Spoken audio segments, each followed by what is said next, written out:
జగదాత్రి వాళ్ళ అమ్మ కావ్య నేరస్తురాలు, లంచగొండి అని నిందలు మోయడానికి కారణం వాళ్ళ మామయ్య రాగిణి భర్త యామిని తండ్రి అని నిజం తెలుసుకున్న ఆ దాత్రి అక్కడే ఆ రూమ్లోనే కుప్పకూలిపోతుంది. వెక్కి వెక్కి ఏడుస్తూ ఉంటుంది. కేదార్ ఓదార్చడానికి ట్రై చేస్తున్నా కూడా జగదాత్రి కంట్రోల్ అవ్వదు. అప్పుడే నిషిక క్లాప్స్ కొడుతూ లోపలికి రూమ్లోకి ఇంట్లో వాళ్ళందరినీ తీసుకొస్తుంది.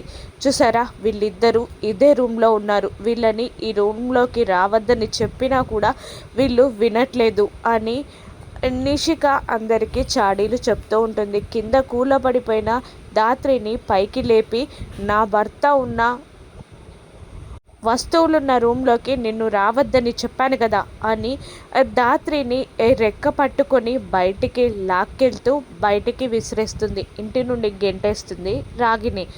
కేదార్ జగదాత్రి ఇద్దరు వెనక్కి తిరిగి రాగిణిని బాధగా చూస్తూ ఉండగా, రాగిని నా కంఠంలో ప్రాణం ఉండగా మీరిద్దరూ ఈ ఇంట్లో అడుగు పెట్టకూడదు అని తన తలపై ఒట్టు పెట్టుకుంటుంది.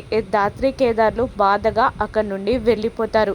కానీ యామిని రాగిణిని పిలిచి, మన కుటుంబానికి నీకు నాకు ఈ దుర్గతికి కారణం అత్తయ్య కాదు అని అనగానే, మరి ఎవరే అని రాగిణి అంటూ ఉంటుంది. నీ భర్త అని దాత్రి కేదార్లు మాట్లాడుకున్న మాటలని చాటుగా విన్న యామిని నిజం తెలుసుకొని రాగిణికి నిజం చెప్పేస్తుంది.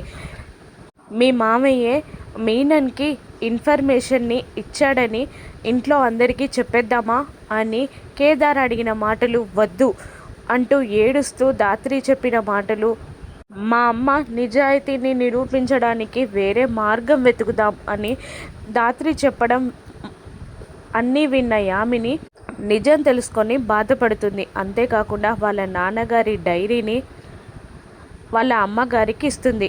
దాంతో నిజం తెలుసుకున్న రాగిని యామిని చేతులు పట్టుకొని, నేను జగదాత్రికి సారీ చెప్పాలే అని అంటూ ఇంటి బయటికి పరిగెడుతుంది. దాత్రి కేదార్లు అప్పటికే స్కూటీ మీద వెళ్ళిపోతారు. దాత్రికి యామిని రాగిని సారీ చెప్తారా? కావ్య నిజాయితీ ప్రూవ్ అవుతుందా? రాను ఎపిసోడ్స్లో చూద్దాం. Thank you for watching.